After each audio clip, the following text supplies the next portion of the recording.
Bonjour, bonjour à tous, bienvenue, nous sommes le lundi 4 janvier 2010.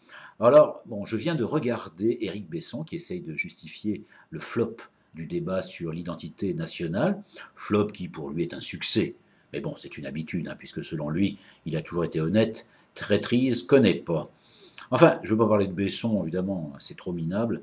Mais en le voyant et en l'écoutant, ça m'a fait repenser à quelques réactions à mon sujet ces derniers temps, après des spectacles ou par mail, des gens qui n'ont visiblement pas fait la différence entre vulgarité et grossièreté. Et avec Besson, au vocabulaire aseptisé, jamais de grossièreté, mais là, la vulgarité dégouline. Je voulais donc en fait rigoler aujourd'hui du début anticipé des soldes. C'était prévu le 6 janvier, mais ça a déjà démarré pour les vaccins contre la grippe A. C'est vrai qu'avec plus de 90 millions de vaccins, il aurait fallu que les Français se reproduisent rapidement pour tout éponger. Et ce n'est pas la vision quotidienne de Bachelot à la télé qui les a encouragés dans ce sens. 5 millions de Français vaccinés à ce jour depuis le 21 octobre. À ce rythme, la population française pouvait donc espérer être vaccinée fin février 2013. Pour ceux qui auraient vu, comme moi, Frédéric Lefebvre à la télé, on ne sait pas s'il a été vacciné ou pas.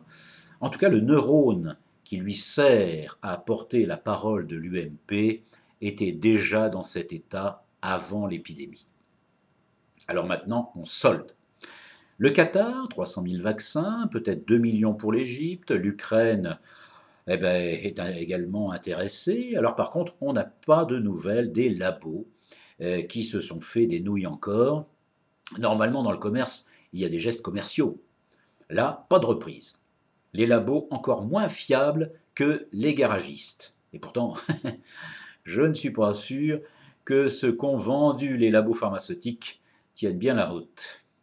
Enfin, on ne parle pas des 2 milliards de masques, mais là, c'est moins grave, puisque Mardi Gras n'est pas loin. Alors, pour tous les futurs porteurs de masques, à l'effigie de Bachelot, qui vont faire fuir le virus, je dirais, et encore bravo.